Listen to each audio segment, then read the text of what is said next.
Hello. Welcome back. Tonight, we journey far back to the misty beginnings of Japan, to a time when gods walked the earth. Rice cultivation was a sacred rite. This is not the tale of feudal lords, shoguns, or bloody battles, and where every bronze mirror and ceremonial sword told a story of legitimacy, and a young, ambitious clan began weaving the long, unbroken tapestry of the Japanese imperial line, in the soft rustle of ancient silk and the gentle creak of wooden sandals on sacred soil. The Yamato clan rose, not with roaring conquests, but with careful diplomacy, spiritual authority, and slow, deliberate consolidation. This is not the history of samurai. This is the quiet, gradual formation of the Yamato state, a world where myths and politics coexisted, where emperors claimed descent from the sun. So tuck in, relax, and prepare for a long drift into the sleepy beginnings of Japan's imperial dream. This is the Yamato. If you're watching this video, then chances are you know it as one of the largest ships ever built. How would you explain its origins, and what secrets could it reveal about the past? Well, before we get into all of that, first let me introduce myself. I am your host. You can find me on social media. Rice cultivation, which began around 5,000 years earlier in the Korean peninsula, has spread eastward across the archipelago. Without roads or bridges, people rely on footpaths that wind through dense forests and along treacherous coastlines. Even neighboring villages might as well be worlds apart, and communication is just as slow. The largest of these was the Kingdom of Yamato, located on the southern shores of Honshu, the largest and most populous island. At its core was a loose confederation of clans, each ruled by a chief or chieftainess, who competed for power and prestige. The most powerful of these clans traced their lineage back to a mythical emperor. They also carried ideas and technology, and the further we can understand that exchange, the more we can learn about the people who made it possible. The ship is massive, measuring nearly 200 feet long and 40 feet wide, and is the oldest of its kind ever found in Japan. But it's also missing something. One of the largest ships ever built, but not for the reasons you might think. To the ancient Japanese, it wasn't the size that mattered, but what the ship represented: power, wealth, and control over the seas. When the ship was discovered, looters had already stripped it of its planks and fittings, leaving behind only a pile of sawdust and broken nails. And while archaeologists were able to piece together the ship's basic shape, they've been unable to learn much more than that. What we do know comes from the artifacts found near the ship, including roof tiles bearing the crest of the Ojin clan, suggesting that the vessel was used for transporting rice, either as payment or as tribute. We also know that it played an important role in the burial of Emperor Ojin's granddaughter, Princess Tagu, who died in 453. Her tomb, known as the Daisen Coffin, is one of the largest in Japan and is thought to have been built around the same time as the ship. But here's the thing. We've already found the Yamato. Archaeologists discovered it in 1939, and it's been dated back to the 4th century. But that doesn't mean that we know everything about it. In fact, it's quite the opposite. Despite numerous excavations and studies, the ship remains an enigma. We don't know where it came from or where it went, what it was made of or how it was used. Traditionally believed to have landed in Japan from Korea around 1400 BC, according to legend, while others think it was involved in trade. Perhaps it was used for both. What's clear is that the ship was a symbol of the Ojin clan's power and wealth. They were the ruling dynasty of Japan at the time, and they used the ship to consolidate their control over the archipelago. By transporting rice and other goods throughout Japan, they were able to build up a loyal following and ensure their continued rule. His descendants ruled over the Yamato until the middle of the 3rd century, when the clan of Ojin took power. There are no phones or internet to connect people instantly. They certainly weren't the only ones.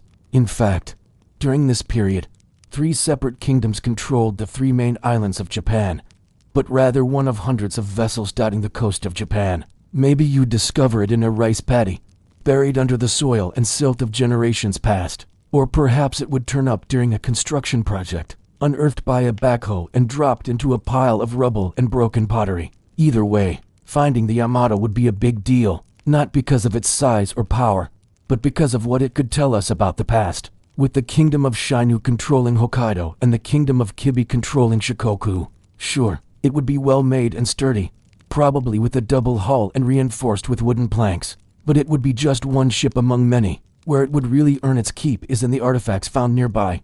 Things like rice grain and animal bones and bits of pottery and metalwork. All of these would help paint a picture of life in ancient Japan. Things like rice grain and animal bones would tell us what people ate, while pottery and metalwork would reveal their artistic skills. And if we're lucky, we might even find tools or weapons that could tell us more about their daily lives and how they interacted with the outside world. All told, scholars estimate that as many as 100 different states dotted the archipelago during the Kofun period, which lasted from around 300 to 538. While some of these states would eventually fall under the control of the Yamato, others would remain independent for centuries. Instead, messages are carried by runners who travel from village to village, passing news and gossip along the way. Trade follows similar routes. Merchants carry goods on their backs or load them onto small boats for the journey to the next settlement. Bartering is the norm. People exchange rice and tools and textiles for other necessities like fish or pottery. Money is not yet invented, and credit and debt take its place.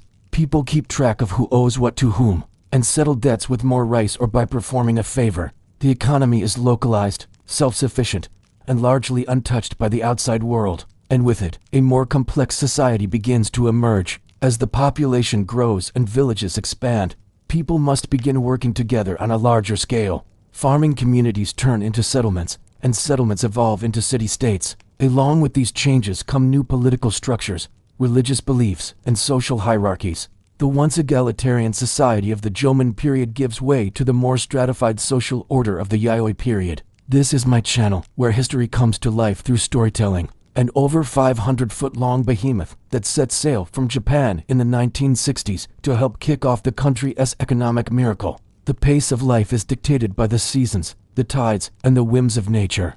But all of this is about to change, because somewhere on the horizon, a new ship is arriving, carrying with it new ideas, new technologies, and new ways of life. We don't know much about these early settlers, but archaeologists believe they came from what is now the Korean peninsula, bringing with them new tools and techniques for farming and metalworking. They also brought a new religion that blended animism with belief in a pantheon of gods and goddesses. Over the next few centuries, these new rivals would spread throughout the archipelago, transforming Japanese society forever. It's the year 300 AD, and life is peaceful. The air is filled with the scent of pine and the sound of running water. As local villagers go about their day-to-day business, they grow rice in the paddies, they hunt deer in the nearby forest, and at night they gather round hearths inside their homes. Pit houses dug into the soft earth and covered with thick thatch roofs. These sturdy dwellings offer shelter from the elements and a sense of community. Each pit house is connected by a network of tunnels,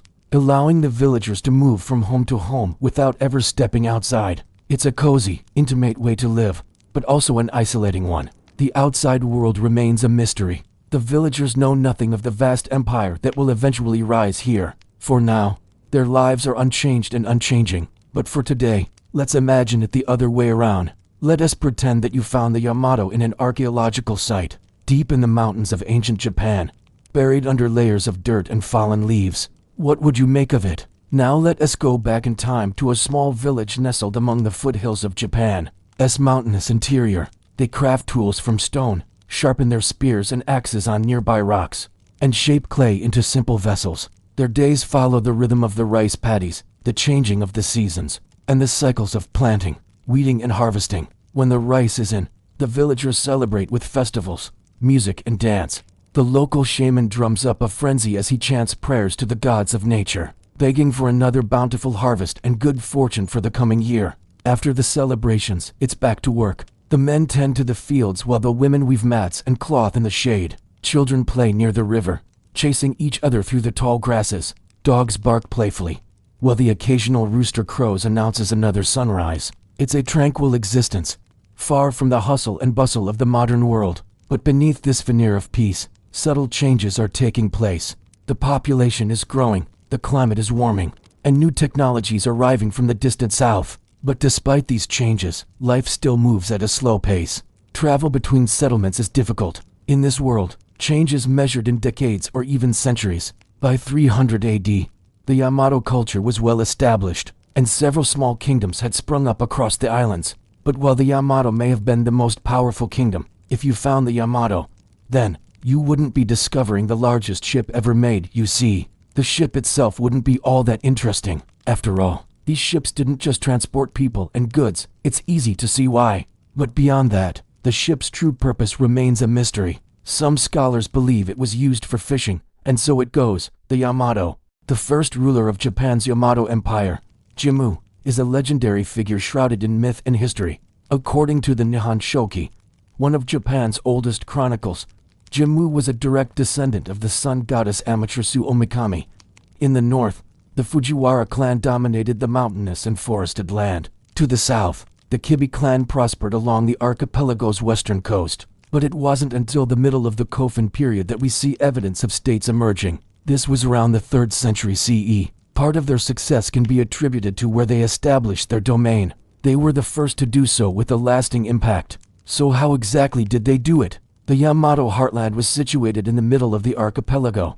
These texts, brought to Japan from Korea in the late 4th century, they attracted the attention of their neighbors, namely the Korean kingdoms of Baekje and Shilla. Much of what we know about them comes from the Nihon Shoki, a history of Japan written in the early 8th century. Firstly, it was the first attempt to unify the Japanese archipelago under a single ruler. Secondly, the Yamato were instrumental in the development of Japanese culture and society. They introduced new technologies and ideas from Korea and China, and since then, we know that many different cultures rose and fell throughout the islands. Based in the fertile plains of Nara, this family formed powerful alliances, mastered metallurgy, and gradually extended their influence across the islands.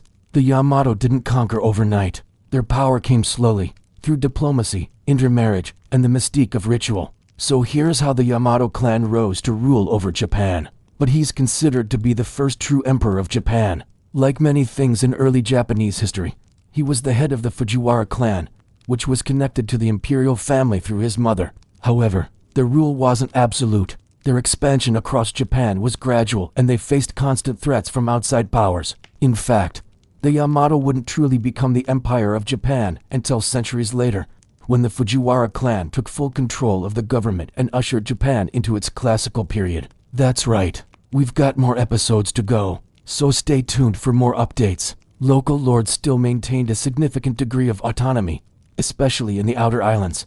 In fact, the northern island of Hokkaido was only incorporated into the empire in 1151 with the subjugation of the Emishi. Even as the Yamato clan grew in power, they faced constant threats from the Korean peninsula. The Yamato first encountered the Korean kingdoms of the Korean Three Kingdoms around the 4th century. Initially, contact between Japan and Korea was peaceful, with trade and diplomatic missions being exchanged. However, as the Yamato clan expanded, they came into conflict with the Koreans. Tensions escalated into open warfare during the reign of Emperor Shomu. The Yamato invaded the Korean peninsula twice, once in 702 and again in 710, but both invasions were repelled by the Koreans, and he's considered to be the founder of the Fujiwara clan's political dominance. Throughout much of Japan's early history, the Yamato emperors were often figureheads with real power resting in the hands of regents and advisors. While this was certainly true before, things changed with Kamatari. From the reign of Empress Genjo until the reign of Emperor Saga, the Fujiwara clan provided 5 regents and 3 emperors. This era of the imperial court has come to be known as the Golden Age of Japanese poetry, as many of the court nobles took up writing poetry as a pastime. Kamatari himself was a prolific poet, and his daughter was the first female court poet to gain official recognition. This is due to his adoption of the title Tenno, which literally means heavenly king. He reigned from 686 to 706 CE, during which time he oversaw the Taika and Shinto reforms. The Taika reforms aimed to transform the central government, creating new ministries and offices and drawing more heavily upon Confucian models of governance. Meanwhile, the Shinto reforms changed the religious landscape of Japan. The Tenbo system was abolished, which previously gave nobility titles based on their relationship to the emperor. Instead, hereditary titles were introduced, granting ranks based on land ownership. Shintoism itself underwent changes as well. Whereas previously there had been numerous local cults with their own gods and rituals, the Shinto reforms sought to unify the religion under one state religion centered on the emperor. As a direct descendant of Amaterasu, although these reforms undoubtedly helped centralize authority and build the foundations for an empire, they weren't the reason that Emperor Ojin is considered to be the first true emperor. That distinction goes to his son, Emperor Monmu, and his wife, Empress Consort Genmei. By the 4th century BCE, the Jomon period had ended and the Yayoi had begun. Wait a second, if Ojin was emperor, Then how could Monmu be emperor? Well, here's where things get a little weird. Monmu became emperor in 707 after his father, Ojin, died. But the following year, his mother, Genmei, was made empress consort. Now, at first glance, this may seem like a case of regicide, but there's more to the story. See, in Japanese tradition, the throne alternates between male and female rulers. This is a practice known as shinsei. Why they did this, no one is quite sure, but it might have had something to do with the fact that women held a higher status in early Japanese society. Whatever the reason, it was well established by the time of Monmu's accession. So although Monmu became emperor in 707, it only lasted for a year until his mother took the throne. Then when she died, Monmu's widow, the same woman who served as empress consort to both him and his mother, became empress. All of this is to say that this period saw some significant political changes. Not only were major administrative and religious reforms undertaken, but the practice of shinsei continued. The imperial court at the time appears to have favored women as rulers, and it was during the reign of the Empress Genshu that the Yamato clan officially took the title of the Imperial House of Japan.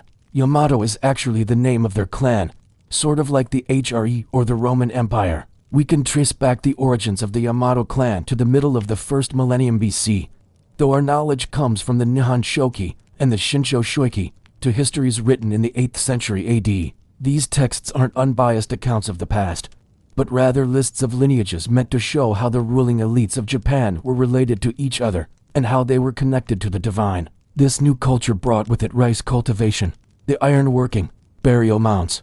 He was the 14th generation descendant of the sun goddess Amaterasu Omikami. She was the main deity of the imperial clan and the most important kami in Shintoism. In mythology, she sent her grandson Jimmu to conquer the island of Honshu. According to the text, Jimmu's descendants ruled from a capital at Kashiwabara near modern-day Osaka. During their reign, they waged war against various clans, most notably the Ida clan, who, according to legend, used chariots drawn by divine deer. After defeating them, the Yamato clan took control of the Kanai region, which encompassed most of the modern-day Kansai region. With control of such a populous area, the Yamato grew in wealth and power. They continued to conquer surrounding regions, clashing with the folks of the Korean peninsula, the Chinese, the Amishi in the north and the Kaya farther south. As they expanded, the Yamato developed an increasingly complex system of government to help manage their growing domain. Bureaucrats and advisors were employed by the clan leaders to assist them in governing. However, despite this expansion, the Yamato were not yet an empire. They were just one of many powerful clans. This would change with the rise of Emperor Ojin, which would later become enormous keyhole-shaped tombs for Japan's elite, and perhaps most importantly, social hierarchy. Now the Yayoi period is important because it is at this time that the three main islands of Japan, Honshu, Hokkaido, and Shikoku, became permanently settled. It was also during the Yayoi period that the clans began to form, groups of families connected by blood or marriage who acted as local lords. They weren't conquerors yet, but they were the building blocks of what would eventually become the Yamato Empire, which helped transform Japan from a small, isolated archipelago into a major player in East Asian affairs. Finally, the Yamato Empire laid the foundation for Japan's future as an imperial state. Their system of centralized government and hereditary nobility would be emulated by later Japanese dynasties. As such, understanding the Yamato is essential to understanding Japan's unique historical trajectory. However, the Nihon Shoki is a notoriously unreliable source as it was written several centuries after the events it describes. Furthermore, it was written during the reign of Emperor Tenmu, a descendant of the legendary Emperor Jimmu. A map that shows an empty sea where there are now thousands of islands, controlled by one of history's most infamous empires. But who were these people? What was it about them that allowed them to grow so large? And why have they been so shrouded in mystery? As such, the Nihon Shoki is often considered a propaganda piece designed to legitimize Tenmu's rule. Despite its flaws, the Nihon Shoki provides us with some valuable insights into the Yamato. According to this text, the Yamato were a clan of farmers and hunters who lived in the central plain of Japan. They were said to be led by a chieftain, and when the legendary Emperor Jimmu came of age, he took the title of emperor. Over time, the Yamato chieftains grew in power and eventually became the emperors of Japan. While this account may be embellished, it's clear that the Yamato were a powerful and influential clan. They played a key role in shaping early Japanese society, and their legacy would continue for centuries to come. Both kingdoms sought to control the Japanese island of Tsushima, which lay between them and Japan. The Yamato were caught in the middle of this struggle and initially sided with Peach. But after Emperor Suinen's death in 200, the Yamato switched allegiance to Silla. This decision proved to be a wise one, as the Yamato were able to take advantage of Silla's growing power to push back against Peach. Eventually, the Yamato would drive the Koreans out of Tsushima and secure their dominance over the island. This victory was a major turning point for the Yamato. It not only demonstrated their military prowess, but also their ability to play the two powers against each other. As a result, the Yamato were now firmly established as the dominant force in Japan, had a profound impact on Japanese culture, and helped legitimize the Yamato emperors as divine rulers. In fact, the Yamato emperors were considered manifestations of the Bodhisattva canon, the Buddhist deity of mercy. This belief gave the Yamato a significant advantage over their rivals, as it allowed them to tap into a rich vein of religious authority, an area that would later become known as the Yamato province. The Yamato plain was a fertile region with rich soil and plenty of rice paddies. The Yamato were now rich enough and powerful enough to unify the archipelago under their rule, thus ending the centuries-long struggle among local chieftains. But who exactly were the Yamato? Which meant there was enough food for a large population. It also helped that the Yamatai homeland was located close to the center of the archipelago, which allowed them to easily travel to and interact with neighboring clans. The Yamato took full advantage of this geographical boon, and over time, they formed alliances with other clans through a combination of marriage and trade. They also excelled at one particular craft, making metal weapons. As the Kofun period progressed, the Yamato grew increasingly militaristic and used their superior weaponry to subjugate neighboring clans. By the late Kofun period, they controlled most of the central plain. From this base of power, they began to expand their influence outward, first into the northern provinces of Yamato and then across the archipelago. For the next 300 years, Japan's central plain was a patchwork quilt of dozens of small chiefdoms ruled by powerful clans. Each clan was fiercely independent and constantly vying for dominance. Rather than conquering neighboring regions by force, the Yamato rulers preferred to extend their influence gradually through marriage and diplomacy. When they did go to war, it was often over control of natural resources rather than land. As such, many of their subjects were allowed to retain some of their autonomy as long as they paid tribute to the emperor. At times, however, the Yamato did employ a more aggressive approach. In 475 CE, Emperor Ojin led an invasion of the Korean peninsula, an event recorded by both Chinese and Japanese sources. This campaign was likely motivated by a desire to control the lucrative trade network centered on the Korean peninsula. Whatever the reason, it's clear that the Yamato were not afraid to use force when necessary. The Yamato weren't the only ones vying for supremacy. Two other clans from near Nara, the Kibi and the Fujiwara, also sought to unite the archipelago under their banners. But ultimately, it was the Yamato who prevailed, and nestled between them, closer to the center of the archipelago, were several other influential clans vying for power. Out of many scattered clans, one rose to prominence, the Yamato. Based in the fertile plains of Nara, this family formed powerful alliances, mastered metallurgy, and gradually extended their influence across the islands. The Yamato didn't conquer Japan overnight. Their power came slowly, through diplomacy, intermarriage, and the mystique of ritual, making him the rightful emperor of Japan. However, the early years of his reign are unclear. Let's learn more about how the Yamato became the first imperial dynasty of Japan. How did the Yamato rise to power? As the Nihon Shoki only provides us with sketchy details about the first two emperors. In the mid-first millennium, Japan existed as a collection of small chiefdoms and clans scattered throughout its many islands. As the centuries passed, the Yamato grew ever more prosperous, wealthy, and powerful. Soon, they would establish the empire Japan would eventually become. To answer that question, we need to understand what Japan was like before the Yamato. The archipelago had been inhabited for thousands of years. So what made the Yamato so successful? Although the Yamato were not the first to unify Japan, the Yamato likely employed a strategy known as Kiseki, or natural growth. Another factor contributing to the Yamato's success was the introduction of the three jewels of the Shingon Buddhist scriptures, the Lotus Sutra and the Heart Sutra. As the Yamato grew in wealth and power, however, the victory over Baekje and Silla also marked the beginning of the end for the Kofun period. Unfortunately, our knowledge of the Yamato is shrouded in mystery. So why should you care about the Yamato? The Yamato Empire is important for a number of reasons.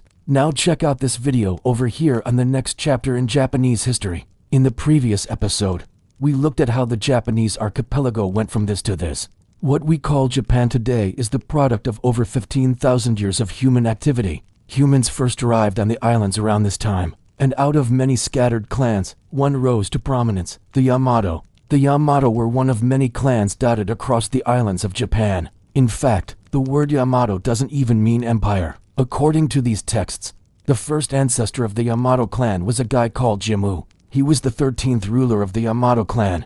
Now I know that you're probably thinking, this was thanks in part to the efforts of her close advisor, Fujiwara no Kamatari.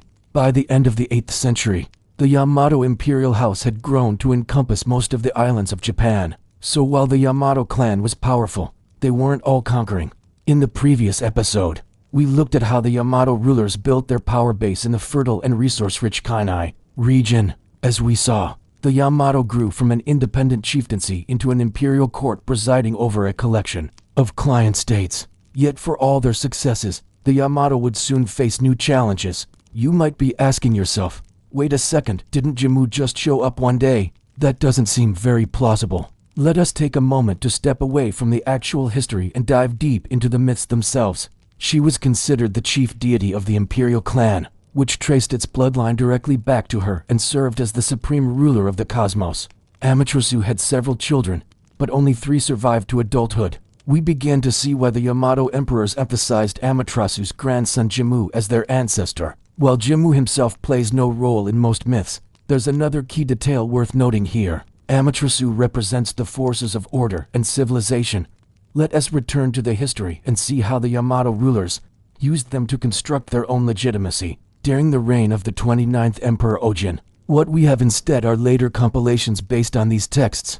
The oldest of these is the Nihon Shoki, which was compiled during the reign of Emperor Tenmu. It combines the histories of Konin and Kamu into a single narrative and presents Tenmu himself as the legitimate heir to the throne. This divine ancestry gave them the right to demand loyalty and obedience from their subjects and allowed them to view their rivals with divine indifference. It also provided the Fujiwara clan with a convenient tool for enhancing their own prestige and solidifying their control over the empire. This process of combining different historical narratives into a single coherent story became a common theme in later Japanese historiography. We'll explore how the Fujiwara went about exercising their newfound power and the challenges they faced in maintaining stability across the archipelago. But for now, please remember to give this video a thumbs up if you enjoyed it and subscribe to Lost Empires if you haven't already. For example, the 8th century history, the Jutsuroku, weaves together the histories of 4 rival emperors from the 7th century, the 37th through the 40th, into a single narrative.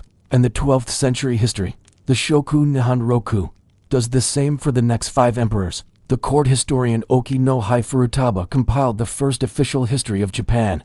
It was a common practice in China as well. For example, the records of the Grand Historian by Sui Ma Jin combined the histories of the various states of the Warring States period into a single narrative. Likewise, the records of the 3 kingdoms by Chen Shu combined the histories of the 3 kingdoms of Wei, Shu and Wu into a single narrative. The Japanese likely learned this technique from the Chinese either directly through trade or indirectly through Korea. The Shoku Nihon Gengi, the Yamato court continued to weave myths and legends into their history to bolster the divine credentials of the imperial line. However, with the rise of the Fujiwara clan in the 9th century, this practice would reach new heights. The Fujiwara were eager to enhance their own prestige, and they found an ideal tool for doing so in the mythical figure of Emperor Jimmu. In the 9th century text, the Nihon Geishoiki, Jimmu's supposed place of burial is identified as a mountain called Iwanami, in the province of Yamato, and the first documented visit to this site dates back to 854, just 3 years after the establishment of the Fujiwara regency. From that point forward, the Fujiwara encouraged pilgrimages to the site, which helped to promote the imperial cult of Jimmu and solidify the divine legitimacy of the imperial line. In it, the emperor's ancestry is traced back to Jimmu, and a number of myths are woven throughout the narrative to support this claim. For example, in 660 BC, 14 generations before the reign of Emperor Ojin, we read of a great flood that devastated Japan. The only survivor was an imperial princess named Tamayorim, who washed up on the shores of a lake in the province of Yamashiro. A local hunter named Yukon Teika took pity on her and married her. and soon she gave birth to a baby boy. Because of her humble origins, Tama Yoram was initially reluctant to tell her son about his royal bloodline, but when he reached adulthood and displayed exceptional qualities, she revealed the truth and told him to reclaim his rightful place as emperor.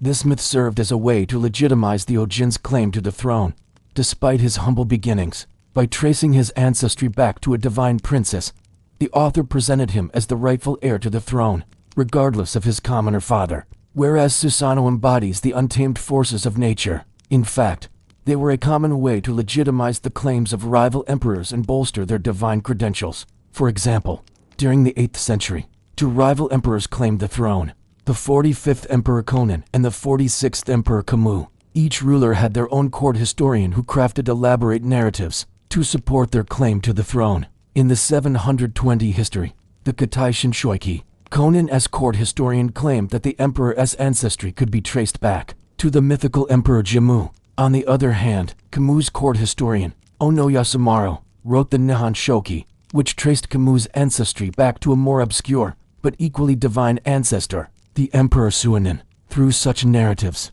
both emperors were able to present themselves as the rightful heirs to the throne, chosen by heaven to rule the Japanese archipelago. The struggle between the two is a recurring theme throughout Japanese folklore, and helps to explain the challenges faced by early human societies as they sought to tame the natural world around them. Now, if you want to hear more about the relationship between Amaterasu and Susanoo, as well as the many other myths surrounding them, I highly recommend checking out a recent episode on the subject. I'll leave a link to it in the description below. As I mentioned earlier, Amaterasu's oldest two children were killed by her brother Susanoo. In many myths, Susanoo is depicted as a trickster and troublemaker, a force of chaos who disrupted the balance of the cosmos. This characterization is especially evident in the myth describing the death of his sister Toyotama. You see, after killing Toyotama, Susanoo's actions drew the attention of the other gods, who summoned him to explain his behavior. When asked why he had murdered his sister, Susanoo responded by claiming that she had bullied him for his choice of wife. The other gods, however, saw through this lie and demanded retribution. Susanoo then tried to escape, but the gods trapped him inside a cave, leaving him to die of starvation. When the time finally came, Susanoo transformed into a giant snake, known as the Orochi in Japanese, and slithered his way out of the cave. He then traveled to the underworld where he unleashed plagues and calamities upon the land. He is still important because he was the grandson of Heiko Hodemi, the only child of Amaterasu who escaped punishment. Through Jimmu, the Yamato rulers could trace their bloodline back to the sun goddess herself and claim that they were chosen by heaven to rule the islands of Japan. Her eldest son was Take Mikazuchi, the god of valor and war. However, he was eventually banished from heaven for unruly behavior. Next was his sister, Toyotama no Makoto, the goddess of wisdom and skill, but she too would meet a tragic end at the hands of her brother. Finally, there was her youngest child, Heiko Hodemi, the god of agriculture and industry. Of the three, only he would survive into adulthood and become the ancestor of the imperial line. But let me warn you, once we step foot inside the realm of myth, things are not always what they seem. See, when Amaterasu gave birth to Take Mikazuchi, she left him in the care of her younger brother Susanoo no Makoto. However, Susanoo treated his nephew poorly and attempted to kill him, forcing Amaterasu to banish her brother to Earth. Later, while gathering herbs, Amaterasu came across some young boys who were bullying a young girl, and so she saved the girl and made the boys her servants. Unbeknownst to her, though, the ringleader was none other than her son, Toyotama. Disguised as punishment for his insolence, Amaterasu then placed a large rock on top of him, which sealed his fate. Only Heiko Hodemi remained, but even he caused trouble when he threw a tantrum and broke one of his mother's precious mirrors. Enraged, Amaterasu locked him in a chest, intending to keep him there until he calmed down. However, the other gods pleaded with her to forgive him. Eventually, she relented, but warned her youngest son to never break one of her mirrors again. This last offense, however, would come back to haunt the entire imperial line, so hold on tight and prepare for anything. Welcome to the world of legend. And you're right, it doesn't make much sense, but to truly understand what was going on here, we need to look beyond literal historical accuracy. For our ancestors, stories like these were never about providing a blow-by-blow account of the past. Rather, they were about presenting a carefully constructed message, and the message here was clear. The Yamato rulers were not merely chieftains who happened to wield great power. They were the direct descendants of the gods, chosen by heaven itself to rule the Japanese archipelago. This divine ancestry gave them the right to demand loyalty and obedience from their subjects, and allowed them to view their rivals with divine indifference. If the Korean kingdoms or ambitious clans like the Fujiwara threatened the Yamato court, it was simply because they rejected the will of heaven. The Korean kingdoms were growing more powerful, and the Soga clan would soon find itself challenged by an ambitious Fujiwara clan. To secure their position, the Yamato rulers needed something more than military strength or superior diplomacy. They needed a way to legitimize their rule, and so the Yamato emperors turned to myth. Let's explore this further in this episode of Lost Empires. In later Japanese histories, the Yamato emperors traced their lineage back to the sun goddess Amaterasu Omikami. According to mythology, Amaterasu was the granddaughter of the first real kami or divine being, Izanagi no Mikoto. After defeating her brother Susanoo no Mikoto in a contest, Amaterasu was given the reins of the universe with her 3 surviving children, becoming the ancestors of the imperial, priestly and warrior nobility. In the 7th century text Nihon Shoki, it is stated that the sun goddess then sent her grandson Ninigi to the distant land of Takachiho, no Ni no Kuni, which is believed to be the Korean peninsula. There Ninigi defeated the tyrannical Oni or ogres who ruled the land, and then made his way to Japan, where he descended down Mount Takachiho and established the first imperial court in the land of Yamato. Soon after, Ninigi's grandson, the Emperor Jimmu, would become the first true emperor of Japan. It is important to note, though, that these myths only appear in later histories written during the reign of the Yamato. No contemporary sources exist. Now let me stop you right there. And so, in order to better understand what was happening in Japan, Amaterasu Omikami is one of the most important kami in Shintoism and appears in many myths throughout Japanese folklore. According to mythology, the reason for this can be traced back to an incident following the birth of each child. As we continue our journey into Japanese mythology, but that's not all. This myth holds particular significance for our story today because it introduces an important concept in Japanese mythology: the battle between order and chaos. Now that we've explored the relevant myths, such mythological embellishments were not uncommon in early Japanese histories. Unfortunately, neither the Kitai Shinshoki nor the Nihon Shoki has survived to the present day. It's important to note, however, that the idea of combining rival histories into a single narrative did not originate in Japan. As the centuries passed, by the Heian period, the Yamato emperors were seen as semi-divine figures who descended from the sun goddess Amaterasu. In the coming episodes, in today's episode, we are going to look at segment 4 of the Kojiki, which details the mythology of the Yamato Empire's imperial ancestry. And while it might not seem like an exciting topic for an anime about Japanese sword fighters, trust me, there's plenty of action here. Guys, trust me. But luckily, we have a solution for that because we all know someone who knows a guy who knows a guy who knows how to get anywhere. Enter Take Ichi no Makoto, or rather, an axe up their sleeves. Take Ichi no Makoto and his crew walk another 3 days before reaching the border of Yamato, who is sitting on a fancy throne made of 15 square baskets. The local nobles show up and they all sit around drinking sake and eating delicious food while geishas dance around and entertain them, which was handpicked from the fields by none other than Take Ichi no Makoto himself. Why not dress him up in the fanciest robe in the palace? And it just so happens that Take Ichi no Makoto brought the perfect fabric for this job. The author took pity on us and decided to spare us from watching hundreds of pages of paperwork get stamped. Instead, we get to watch a bunch of nerds argue over the proper way to write a kanji character. Man, sometimes being the emperor just sucks. 30 arm lengths of exquisite white brocade. The court takes a break and does something that everyone loves: making offerings to the gods. Unlike the gods of China who lived far away on Mount Olympus, the Japanese gods were everywhere. In the rivers, the mountains, the trees, and even the rice paddies. In fact, the Japanese believed that the emperor was a direct descendant of the sun goddess Amaterasu, and therefore a living vessel of the gods themselves. That is why the emperor was responsible for maintaining order in the universe by appeasing the gods through ritual and ceremony. And if he failed to do so, the entire empire would collapse into chaos. They grab some rice and sake and go down to the riverbank to pour it into the water and make a wish. And although this seems like a nice and relaxing activity, it was actually incredibly dangerous. See, if you pissed off the gods, they could easily punish you with a tsunami, flood, or typhoon.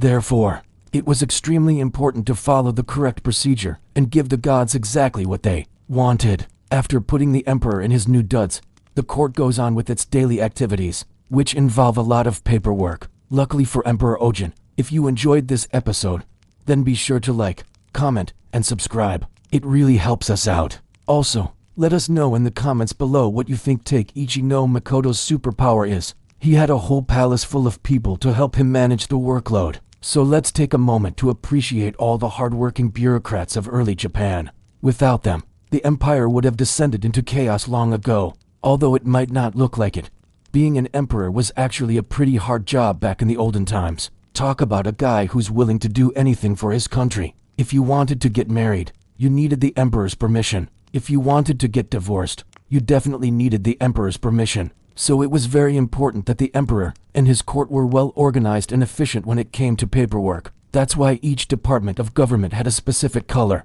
shape, and size of paper that they used, and any mistake could result in your head rolling down the hallway. After changing, the emperor went ahead and took care of business, which in this case meant writing down the names of all the people he wanted to execute the second he woke up. Then, after sealing the scroll with wax, he handed it to his guard and said, "Hey, when I'm dead, please open the scroll and do whatever's written on it." Okay, then, after getting his 8 hours of sleep, the emperor wakes up and immediately throws the tantrum once again, which scares everyone in the palace. And although this party lasts for 3 whole days, I'm not going to spend 3 whole days talking about it. Instead, I'll just fast forward to when the emperor gets back to his palace and has to change into his pajamas. No, not trash baskets. These were intricately woven hinoki cypress baskets, which were chosen specifically for their square shape and pleasing appearance. Anyway, the emperor responds by throwing a tantrum, screaming, "Why did you take so long to get here? Do you think I had nothing better to do?" Obviously, this is all just part of the emperor's plan to throw off the other nobles and show them that despite being an outsider, he is still the rightful emperor of Yamato, and it totally works. Everyone is confused and scared of this crazy new emperor, except for Takeichi no Makoto, who doesn't care because he already knows that he has gone na marry into the imperial line and become the next emperor. I mean, why wouldn't he? His name literally means great emperor. However, before they can enter, they need to pay respects to the gods with an offering of 11,000 pieces of cloth, 11,000 jars of sake, 11,000 bales of rice, and 1 super special horse with an extra large backside. Yes, the horses but had to be big for some reason. Now, after making their offering, they finally reach the capital of Yamato and ride their horses through the streets. See, Takeichi no Makoto has a magical axe called a Minanuya. Now, even though it looks like a regular old axe, don't let its simplicity fool you. It may just be the single most overpowered weapon in all of Japanese mythology. Not only does it glow brightly whenever evil approaches, but it also happens to be incredibly sharp. Like you could cut butter with this thing. In fact, let's say you were trying to cut a giant snake monster. This axe would be pretty good for that. But unfortunately for Takeichi no Makoto, his first swing misses. Luckily, he has plan B, which involves shoving the axe into the ground and spinning around really fast until the axe magically glows and releases a powerful shockwave that kills the giant snake monster. Wow, now, if that name sounds familiar, it's probably because he's one of the many descendants of the sun goddess Amaterasu, and with his divine bloodline comes divine powers, such as the ability to travel anywhere in Japan with ease. So, after receiving word that the Emperor Jimmu was looking for Yamato, Take no Makoto thought, hey, perfect opportunity to impress the royal family and maybe marry into the imperial line. So he sets out to find the emperor. If you want to learn more about Japan's ancient past or just want to see what all the hype is about, then this series is for you. Every Sunday, we bring you the most important developments in early Japanese history so that you can sound smart when people bring up Japan's legendary past. Okay, let's get started. The previous episode ended with the great conundrum of Emperor Jinmu having no idea how to get to the land of Yamato. Now, to make sure that the journey to Yamato is safe and pleasant, Take no Makoto calls up 2 of his retainers. You might remember the previous episode where we talked about how Emperor Jinmu had to defeat a giant snake monster to claim the land of Yamato for his own. And coincidentally, the god of the swamp happens to be a giant snake monster.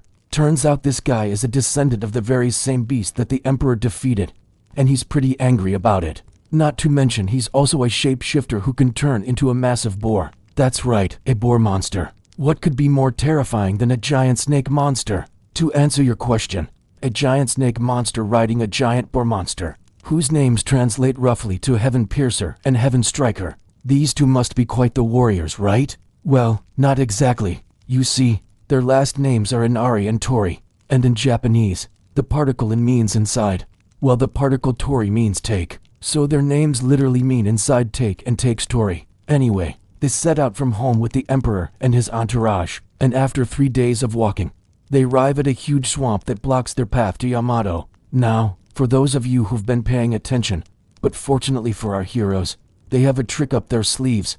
Now that they're finally free to proceed, as they're walking, Takeichi no Makoto goes ahead and introduces himself to the Emperor Jimmu. Anyway, after scaring everyone in the capital, Emperor Ojinmu finally decides to calm down and call for a feast in celebration of his rival. And yes, although the emperor wore expensive silk robes during the day, when it came time to sleep, he preferred a much more comfortable cotton set. However, this time, the chief advisor has a brilliant idea to calm him down. See, if you wanted to build a road, you needed the emperor's permission. Luckily for us. Anyway, after doing their best to avoid any mistakes, and believe it or not, these offerings played a huge role in shaping the religion of early Japan. So, yeah, you might think that being an emperor was pretty awesome, but it was also incredibly stressful, too. Anyway, that's everything I have for today.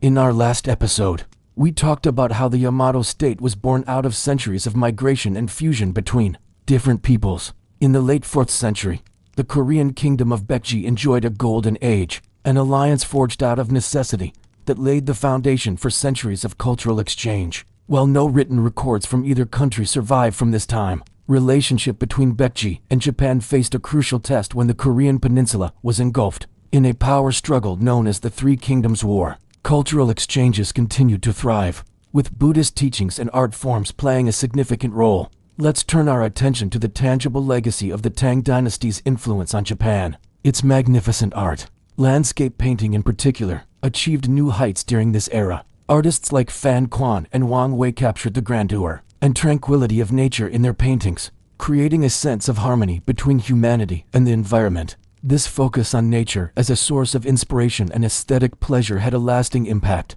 on Japanese painting. Japanese artists traveled to China to study under renowned masters, and upon their return, they introduced the concept of the view from a window as a primary subject matter. This approach elevated the everyday experience of contemplating nature to an art form, giving rise to a unique genre of landscape painting in Japan. The Tang dynasty is celebrated for its artistic achievements. From its humble beginnings to its golden age under Emperor Kimai, the kingdom's evolution has been nothing short of remarkable. In our next episode, we'll continue our exploration of Japanese history, focusing on how the Yamato state transformed into a powerful empire. So make sure to subscribe and join us as we uncover more fascinating stories from Japan's rich past. Until then, keep exploring and stay curious. Thanks for watching. Which deeply influenced Japan? In particular, the arts of painting and poetry left an indelible mark on Japanese aesthetics and sensibilities. The influence of Tang poetry on Japanese literature is profound.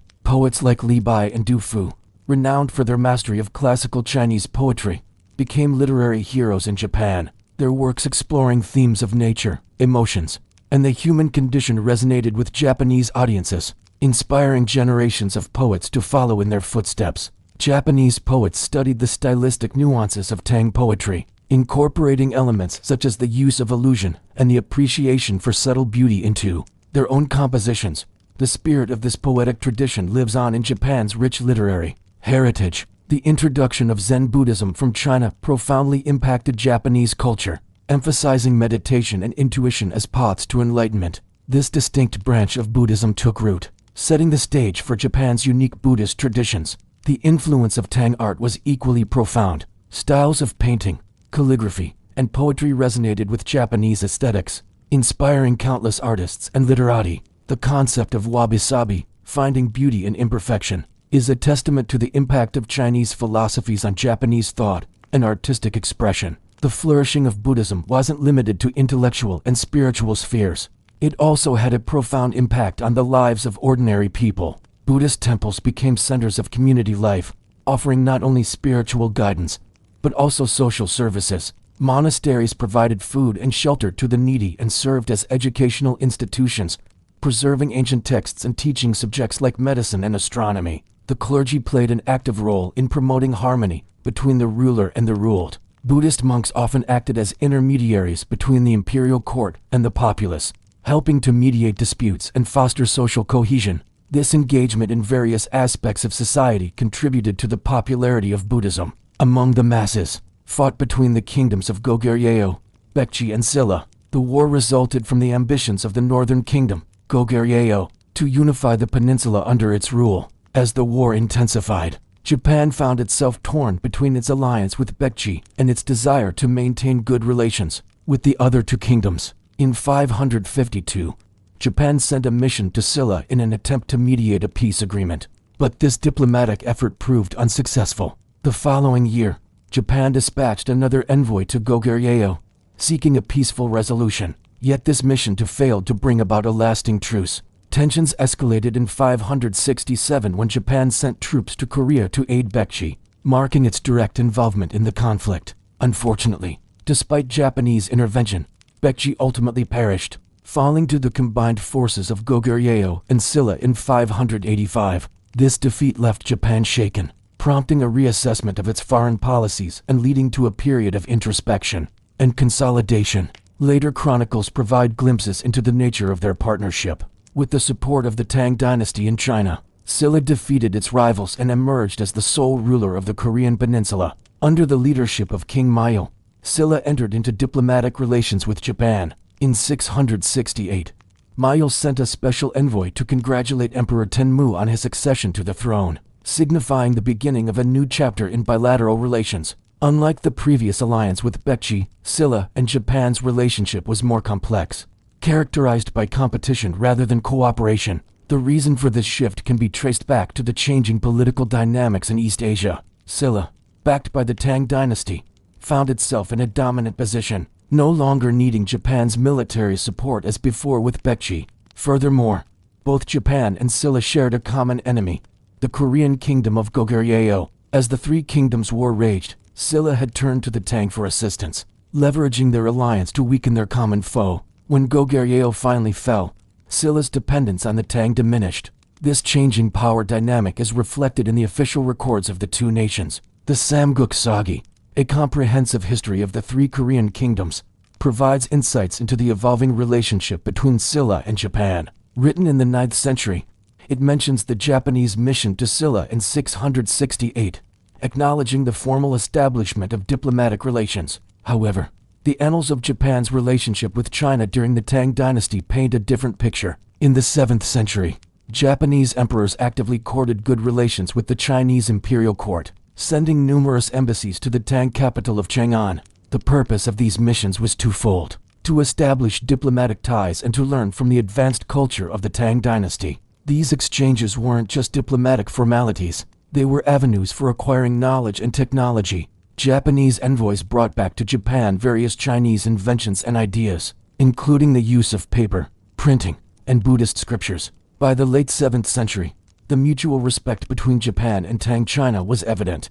Emperor Tenmu of Japan bestowed upon Emperor Taizong of Tang the title Taiko, meaning Great King. In return, Taizong's son and successor, Emperor Gaozong, conferred the title of Emperor on Tenmu. These exchanges went beyond titles, encompassing economic and cultural aspects. Trade flourished, connecting markets and fostering interdependence. The Silk Road and maritime routes became vibrant arteries of commerce, facilitating the exchange of goods and ideas. Tang China's vast network of imperial examination system also influenced Japan. This meritocratic method of selecting officials, based on one's knowledge and skills rather than social status or connections, was seen as a beacon of fairness and efficiency. Japanese rulers and scholars admired this system and considered implementing similar reforms in their own administration. According to the Shinsho Shoiki, a Japanese legal code compiled in the early 8th century, diplomatic missions were sent to Baekje around 476 and 538. These visits weren't just diplomatic formalities,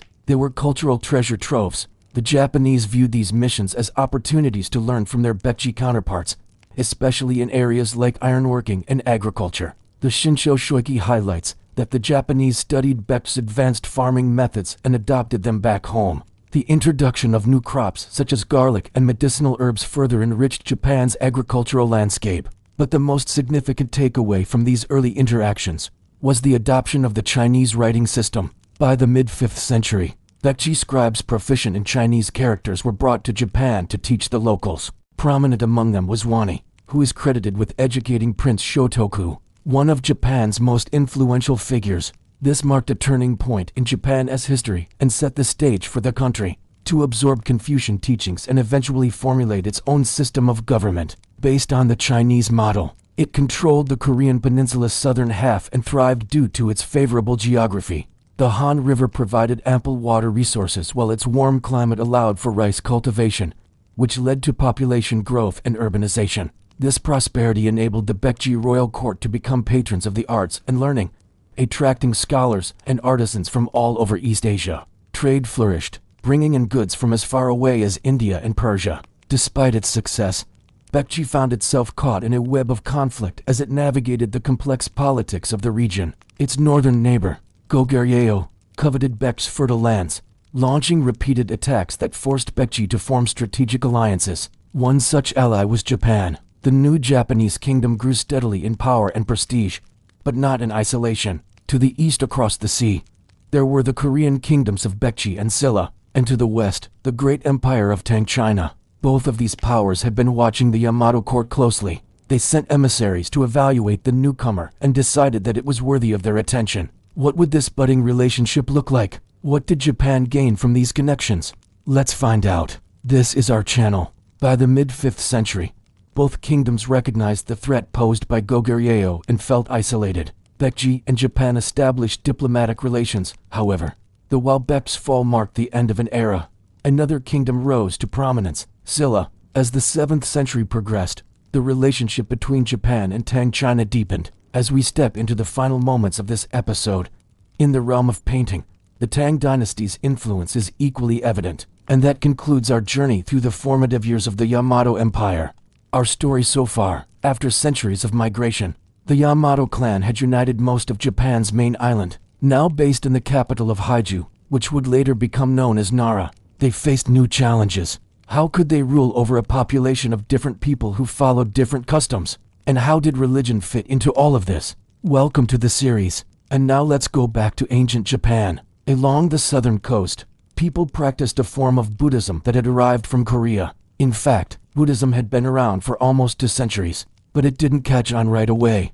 Both believed in an afterlife, though what that looked like differed. According to Shinto, the dead could cause trouble if they weren't properly honored, so families built tombs for their ancestors and held festivals to celebrate their return, namely the development of a writing system. You see, until now, our understanding of Japanese history comes from archaeological evidence and Yayoi culture material. Unfortunately, neither of these sources contain much written information. This makes it difficult to figure out exactly what was going on. But fortunately, the Yamato left behind one invaluable source, the Kojiki, or records of ancient matters, completed in 720, written in Chinese characters.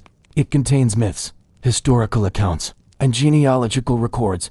The book was a collaborative effort, containing information gathered by historians, mythologists, and court officials.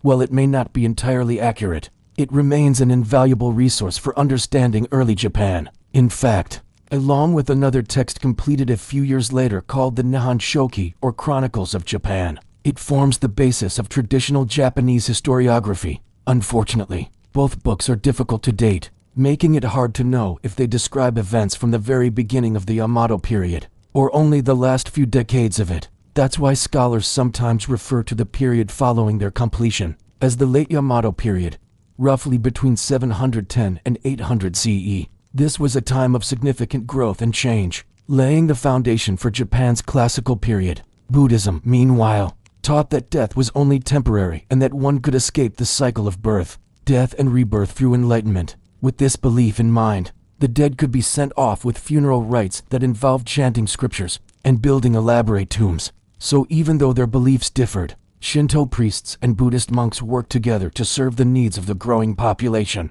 Part of the reason for this was the arrival of Buddhism's main rival, the state religion. State religion was deeply entwined with the political order. In 712, Empress Jin-mei made herself the 30th incarnation of a bodhisattva named Kobo-dashi. She had built a Buddhist temple at her estate, and rumors spread that she planned to convert the entire empire to Buddhism, though she resisted the pressure, showing just how deep Buddhist influence had become. Shortly thereafter, the imperial court moved south to Heiankyo, near present-day Kyoto. The move marked the end of the Yamato period and the beginning of a new era in Japanese history. But that doesn't mean Buddhism won. Throughout this transition, Shinto remained the dominant faith, absorbing Buddhist ideas while keeping its traditional practices. This blending of beliefs is still evident in Japan today, where Shinto shrines and Buddhist temples stand side by side. Who was said to have come from India to spread Buddhism in Japan. By linking her to this revered missionary, she was able to enhance her own prestige. Her successor, Emperor Shomu, went even further. He declared himself the reincarnation of the Bodhisattva Fukin Basatsu and undertook massive temple-building projects across the empire. Now, he wasn't the first ruler to claim divine ancestry, but his claims were unprecedented in their scope.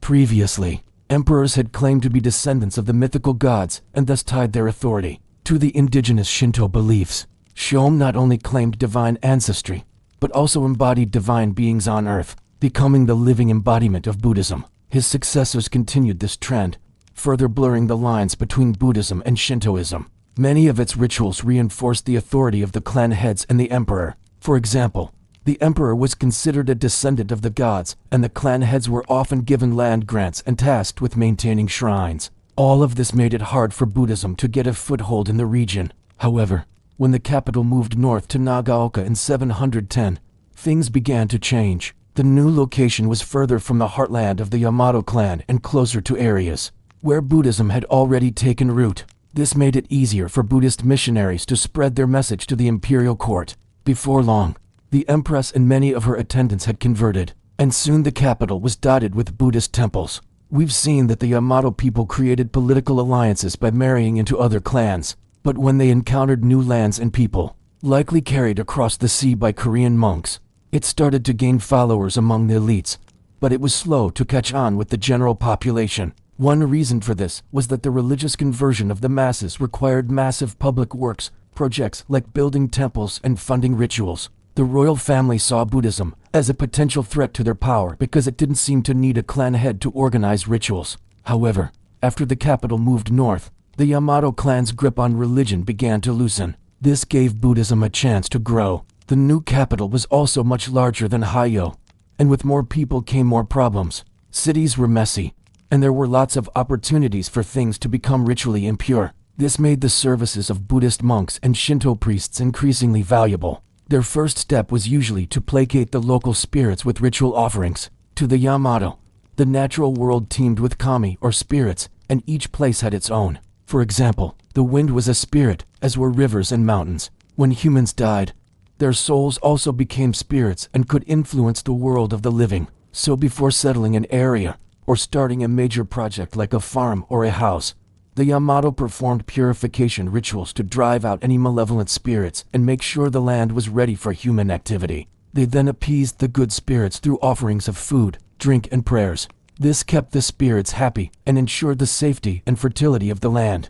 This practice is still common in Japan today, such as at Inari Shrine, where visitors tie up ribbons and leave offerings for the kami. One of the biggest changes brought by the Yamato was their introduction of a new religious system, one that focused less on local spirits and more on a pantheon of nature deities. These included the gods Takachi, Susanoo, and their descendants, who were said to have ruled over an earlier age of the world. One of their descendants, the semi-mythical Emperor Jinmu, was said to be the ancestor of the imperial line. The Yamato adapted these myths to fit the locals' beliefs, often identifying their gods with local spirits.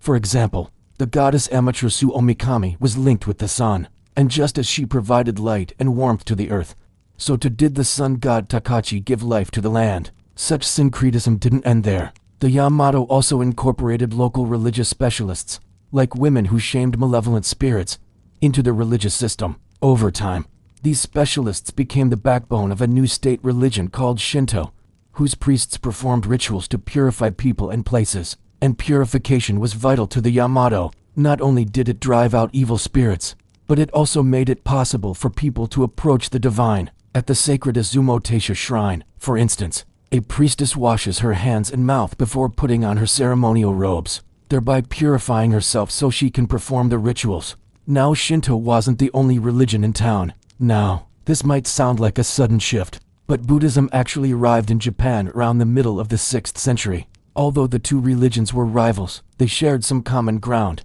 As Buddhism grew, the Yamato rulers used it to help legitimize their power. In fact, it got so bad that in 806, the emperor's mother, the influential Empress Tosa, was pressured to convert to Shintoism. Now, we need to take a detour from the religious landscape to talk about another important development during the Yamato period. You know what's awesome? When people watch these videos after they come out, they like to re-watch them again and again.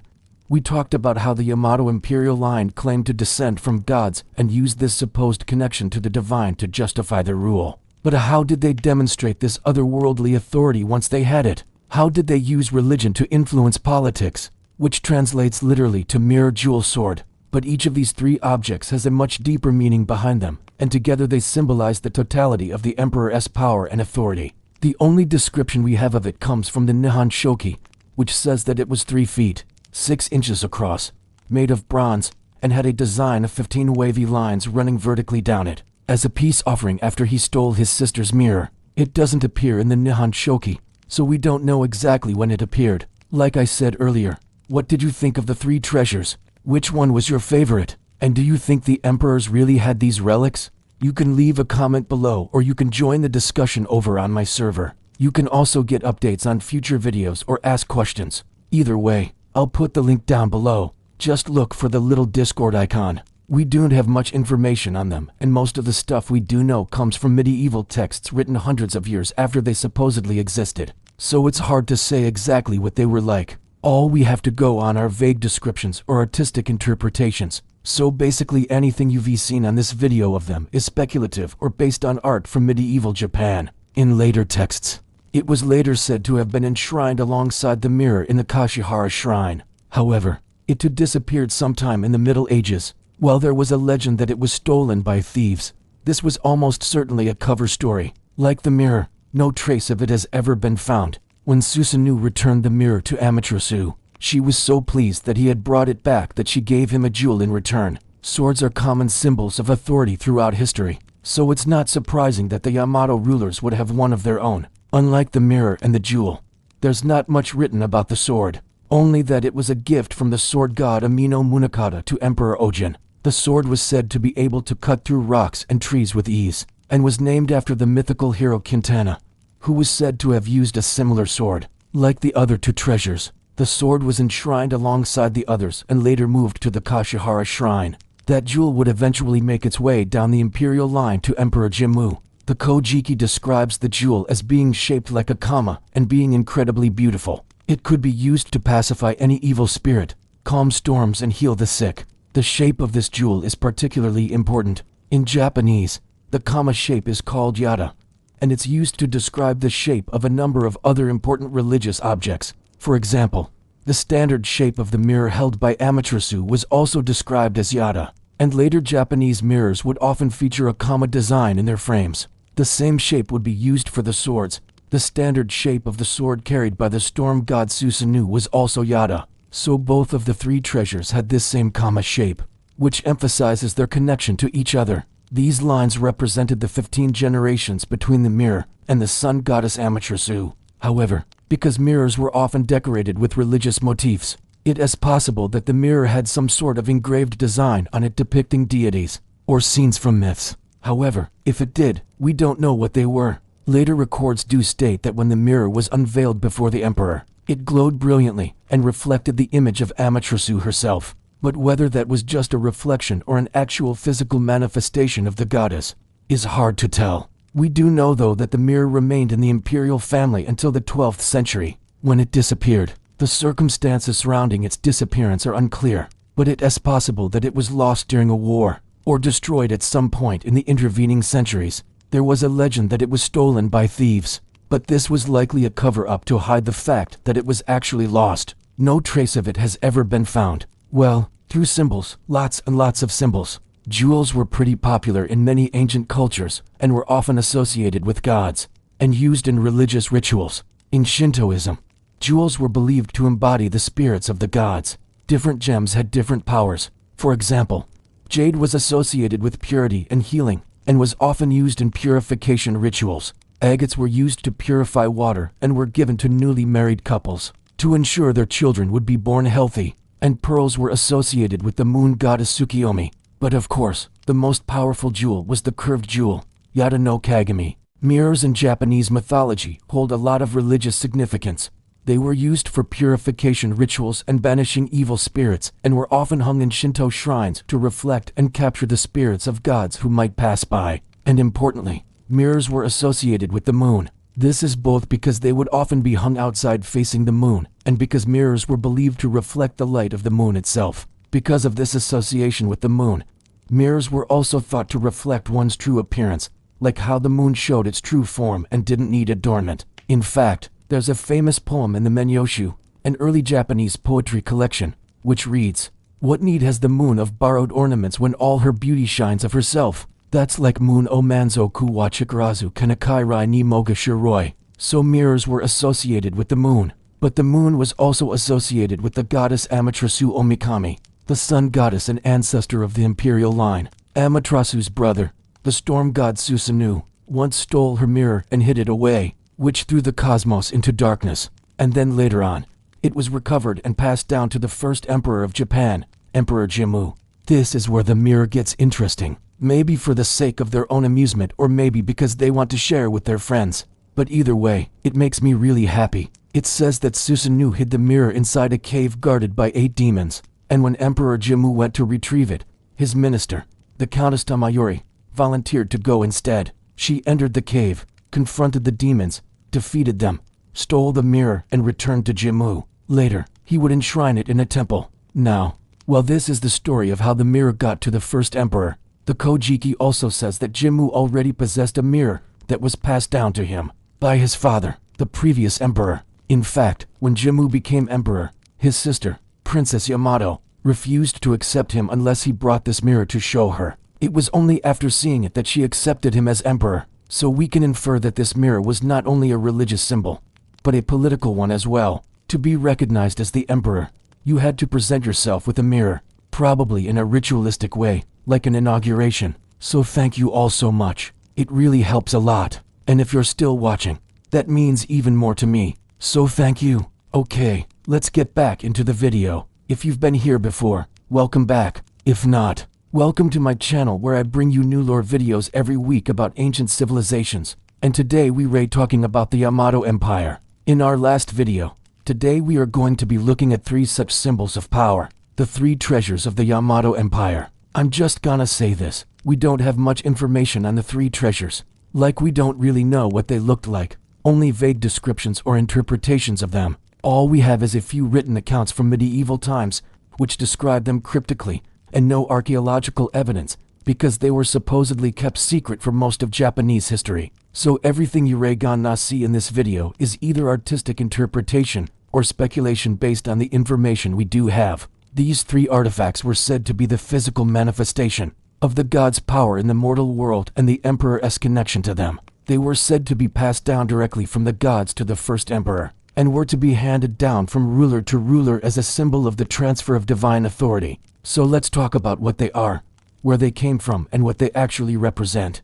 But real quick before we jump into things, the 3 treasures were called in Japanese tachigata. Let's start with the mirror, which was apparently the most important of the 3 treasures. See, in the Kojiki, which is one of Japan's 2 early chronicles, it's hard to say exactly what the mirror looked like. Now we move on to the jewels. According to the Kojiki, the curved jewel was a gift from the storm god Susanoo to the first emperor. While there is mention of the curved jewel in the Kojiki, now finally, we have the sword. And that's all we have on the 3 treasures. So now I want to hear from you guys.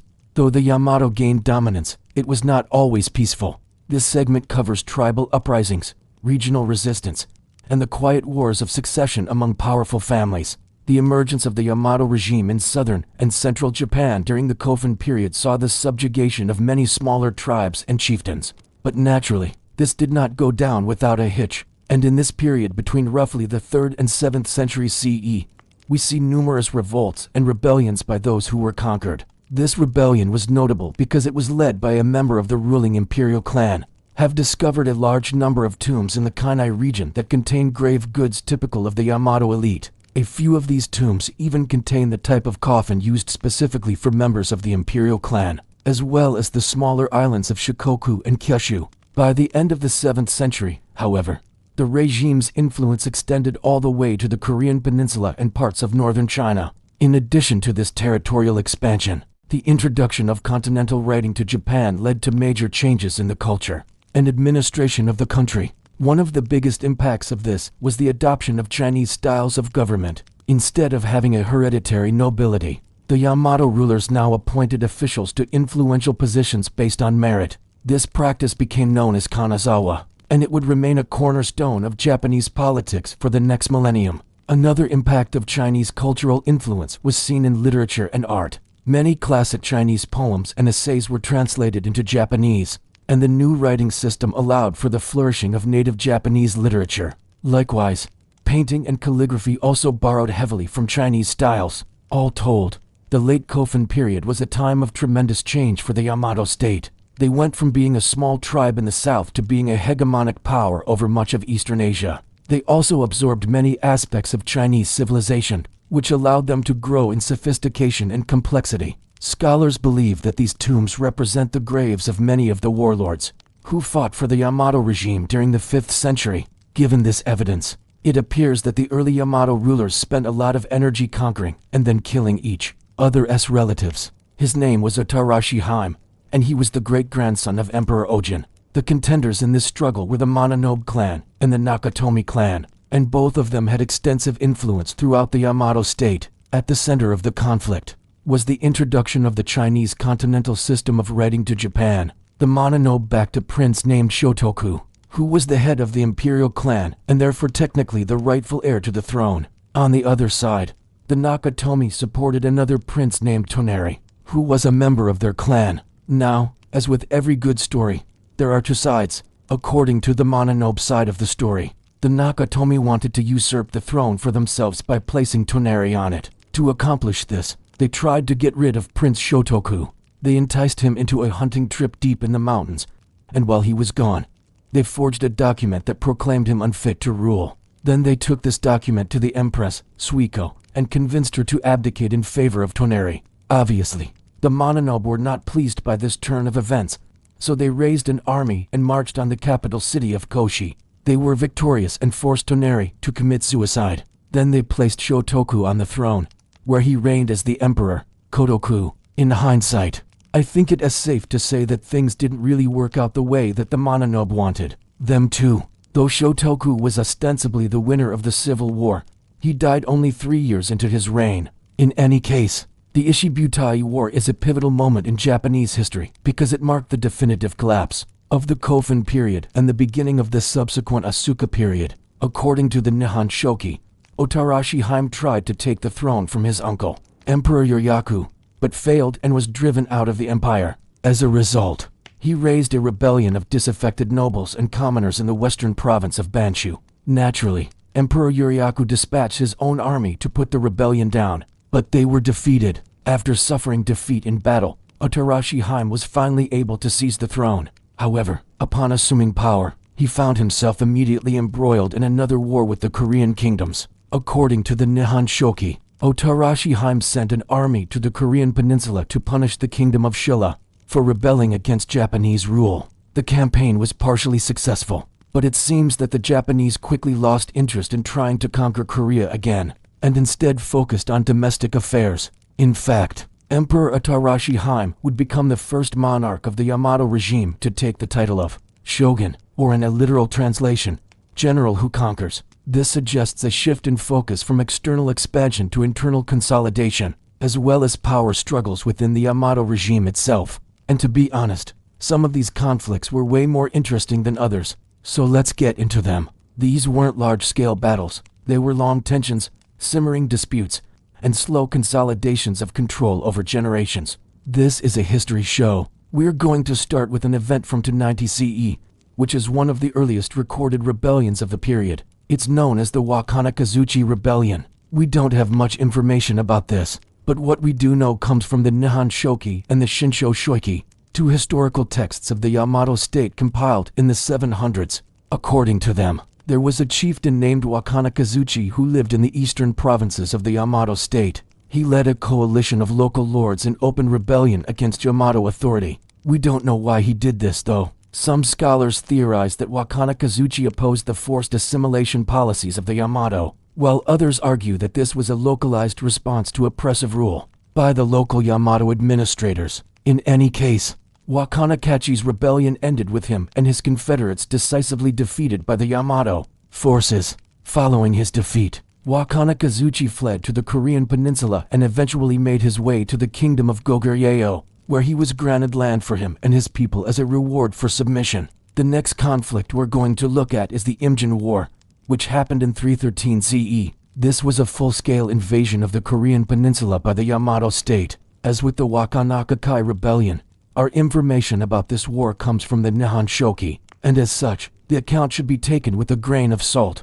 According to the source, the Yamato emperor at the time, Ojin, sent his two brothers, Kimitaka and Takechi, to invade the Korean kingdoms of Gojoseon and Baiyo. Now, if you follow this channel, then you already know that the Yamato's claims about their origins are shaky at best. They claim descent from gods who descended from the sky, and that doesn't track with the archaeological or genetic evidence. So it is also possible that the Yamato were embellishing their involvement in the Korean peninsula, just to make themselves look better. In any case, the Yamato campaign against the Korean kingdoms was only partially successful. They managed to subdue the kingdom of Samhun, which was located in the southern part of the peninsula, but they were unable to conquer any territory north of that. Even still, it was an impressive feat of early long-distance warfare. The Yamato were able to raise a massive fleet of 600 ships to wage war across the sea. Also, in the course of this war, the Yamato established a number of fortified garrisons along the coast of Korea as bases for their naval forces.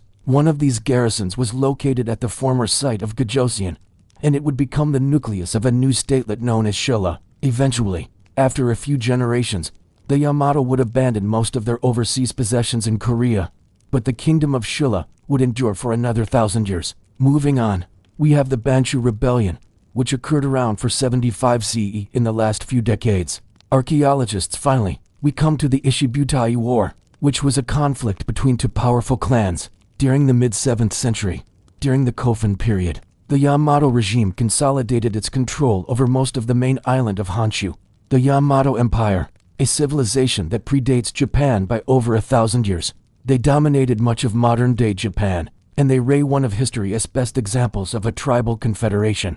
But soon their decentralized system would be supplanted by one of East Asia's first great empires, and in today's episode, we're gonna see how it happened. This is a history. You would think that the transition from one ruler to the next would be a pretty big deal, and it was. In 399 CE, Emperor Okayan took the title of Tenno, which literally means Heavenly Emperor. And while this may seem like an odd name, it reflects how the Yamato emperors were viewed by the common folk. During this time, the central government grew weaker, and the provincial governors gained more autonomy. Under their leadership, Japan turned away from its decentralized past and began to embrace centralization. In 645 CE, Emperor Kotoku came to power and initiated the Taika reforms, a series of sweeping changes that transformed Japan into a centralized state. The government was reorganized to be more efficient, and the legal code was reformed to be more equitable. Many of the reforms were unpopular with the wealthy elite who lost their power and privilege, and there was a lot of resistance to change.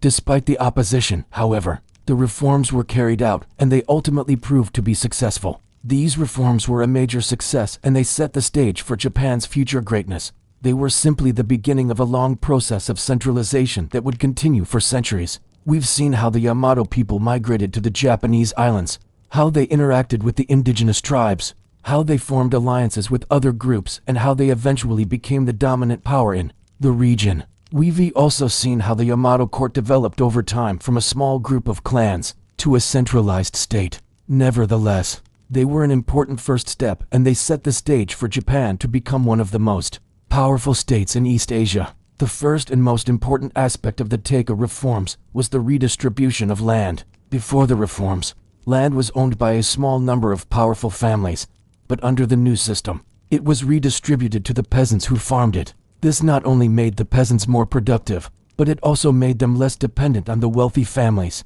And this was a major shift in Japanese society. Use social media to spread the word about this amazing history. Share your knowledge with friends and family, and help others to learn about the Yamato people. You can also support us by leaving a like on this video, subscribing, and hitting the bell so you don't miss our videos when they come out. You can also check us out on our website or support us through various platforms, whose links are in the description below. We really appreciate it, and thanks to all of you.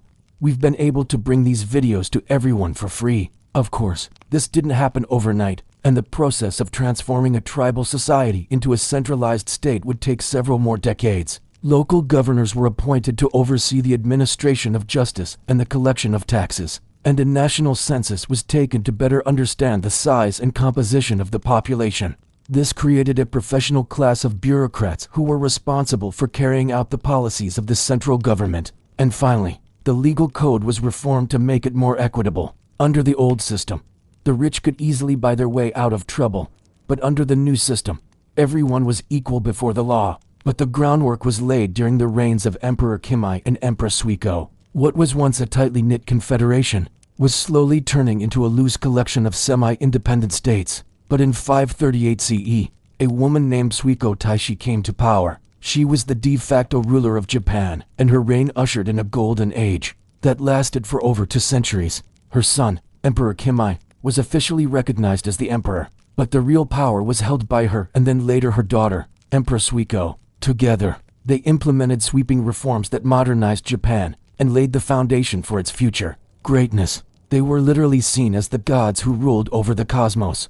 So in order to solidify their divine right to rule, they performed a series of rituals known as the Tengen, which proclaimed the emperor as the head of the extended family that encompassed all of Japan. There were ceremonies and rituals that were performed to legitimize the new emperor's claim. They had their own claims about their divine ancestry, and they too claimed to be the representatives of gods on earth. But the Japanese were one step ahead. Not only did they have better claim to their lineage, but their emperor had beaten the Koreans in battle and taken their ancestral lands.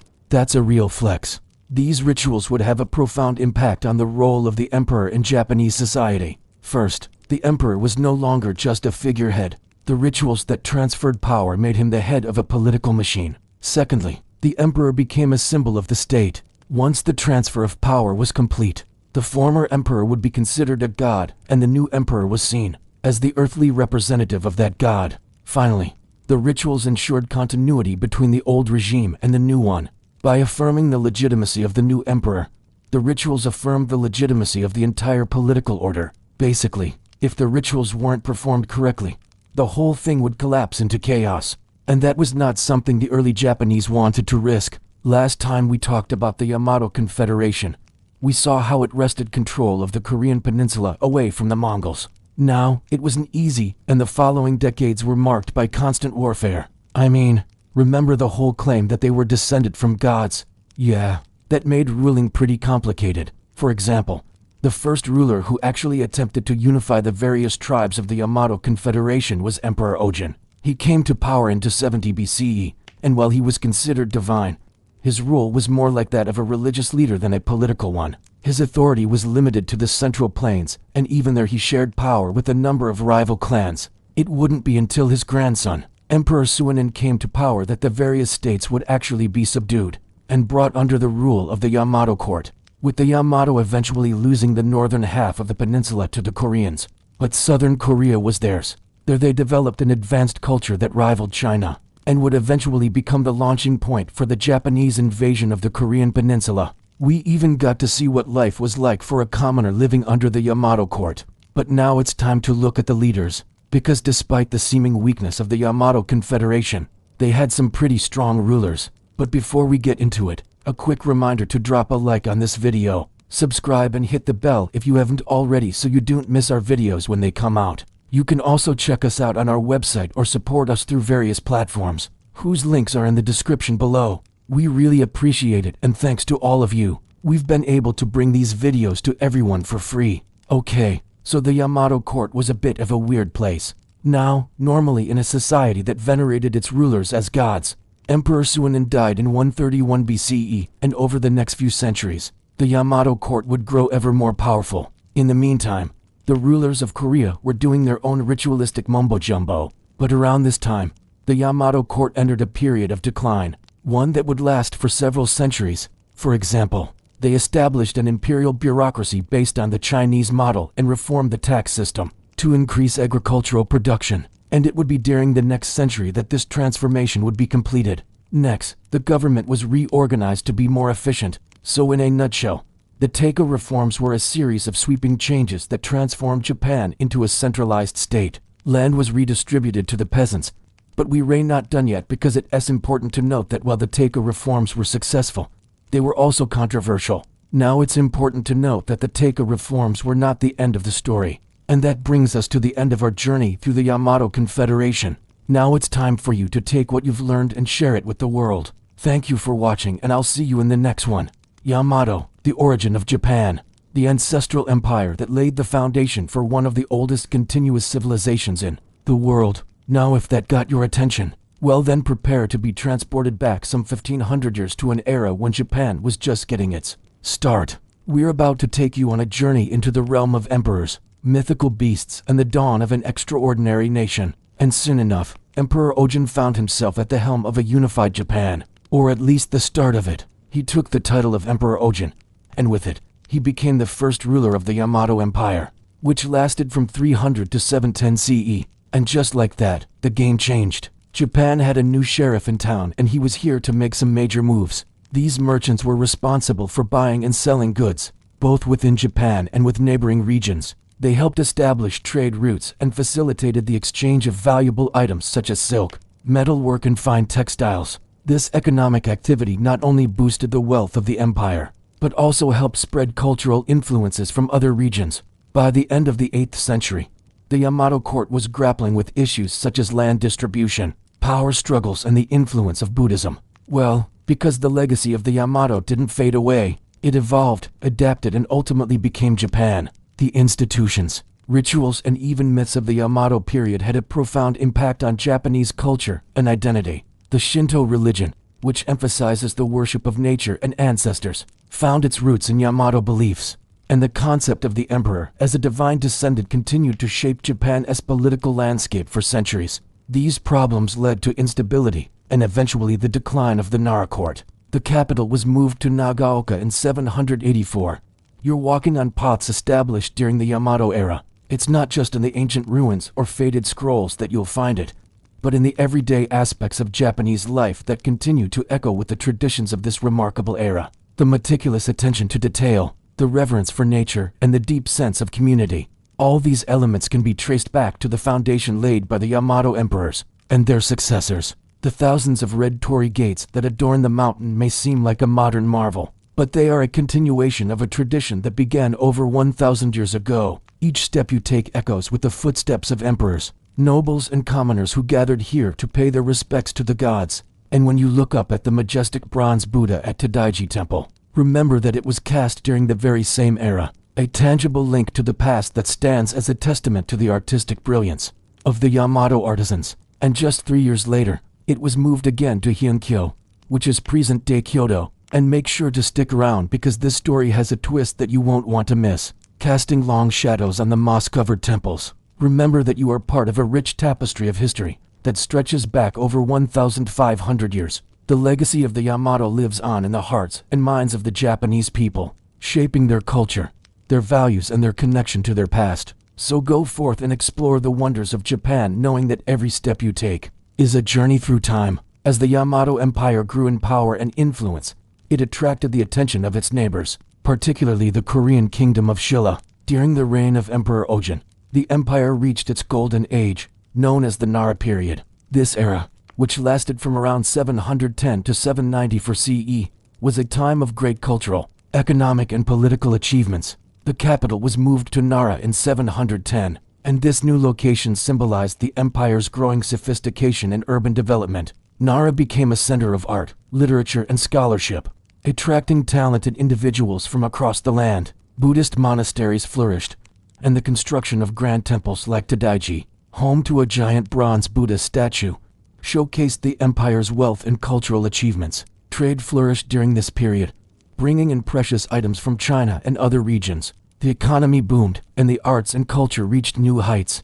The Silla Kingdom had its eyes on Japanese territory, and soon enough, war broke out. The Japanese chronicles tell tales of fierce battles and daring raids, as both sides fought to gain the upper hand. And while it's hard to separate fact from fiction in these ancient accounts, one thing is clear: warfare was a constant threat during this period. And let me tell you, it was a brutal reminder of the times they were living in. Back then, Japan was still very much a feudal society. The concept of human rights was yet to catch on, and warfare was as common as Monday morning traffic. Now, to put down this rebellion, Emperor Ojin assembled an army of around 3,000 soldiers, which may not sound like a huge force today, but back then it was a serious undertaking. It required coordinating the efforts of various clans, mustering a ton of resources, and getting everyone on the same page. And let's not forget the logistics of moving that many people in those days. It was no easy feat. But first, let's set the stage, absorbing smaller neighboring states and bringing more people under the Yamato banner. But it wasn't all about brute force. He also made some smart moves diplomatically, forming alliances and forging relationships that benefited both sides. Now, during his reign, he implemented some key policies that set the Yamato Empire on a path to greatness. One of the most significant was the introduction of the Ritsuryo system. Think of it as Japan's very own administrative makeover. It was a way of centralizing power and resources, kind of like how modern governments collect taxes and distribute them to different departments. And it worked pretty well, allowing the empire to function more efficiently and raise a lot more money. Imagine yourself in the year 200 AD nestled amidst the lush landscapes of what is now Nara, Japan. Emperor Ojin recognized the importance of a stable food supply and took steps to improve farming techniques and increase production. This included land reforms, which aimed to distribute land more equitably and ensure that farmers had the resources they needed to do their jobs. It was like a win-win situation. Farmers got a better deal, and the empire got a more reliable food source. They had been running things in the Kanai region, but it wasn't all about power plays. No, sir. Ojin had a grand vision for Japan. He wanted to unite the country under one banner, establish a centralized government, and lay the foundations for a thriving society. And he knew that to do it, he needed the support of the other clans. So he laid out his plan, promising prosperity and security for all if they would just rally behind him. Now, whether or not this was actually the best plan for Japan is debatable. After all, they were in this clan gang for a long time before this. Maybe things were working okay without a bunch of changes. But hey, who are we to question the ways of the ancients, which is like the heartland of Japan, since around the year 100. And they weren't just some nobodies either. Their lineage, according to legend, could be traced all the way back to gods, making them pretty legit in the eyes of the Japanese people. Now, this whole concept of divine ancestry is a big deal in Japanese history and culture, kind of like how some families have a family tree that goes back generations. Only in Japan, it goes back to the gods. This belief in their divine heritage gave the Yamato clan a sense of superiority and legitimacy that they used to great effect. And it all came to a head when Ojin decided it was time to flex his power. At this point, Japan is like a big family reunion where lots of small clans are hanging out, each with their own chief. But there's no single ruler watching over everyone. It is kind of like being in high school where everyone is just looking out for themselves and their own crew.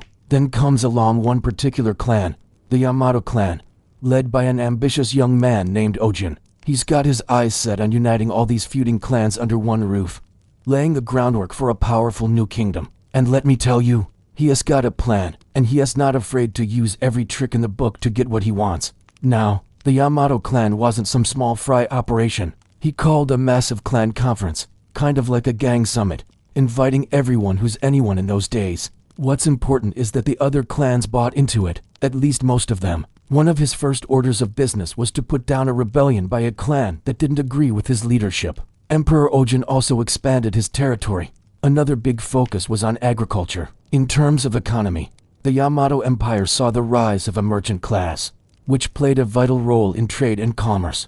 But it wasn't all smooth sailing. But despite these external conflicts, the Yamato Empire continued to thrive. However, as the Nara period drew to a close, the Yamato Empire faced new challenges. Now, you might be wondering why we're talking about all this ancient history. Today, as you stroll through the serene gardens of Fushimi Inari Shrine in Kyoto. So the next time you find yourself in Japan, take a moment to appreciate the enduring legacy of the Yamato as the sun sets over the ancient capital of Nara.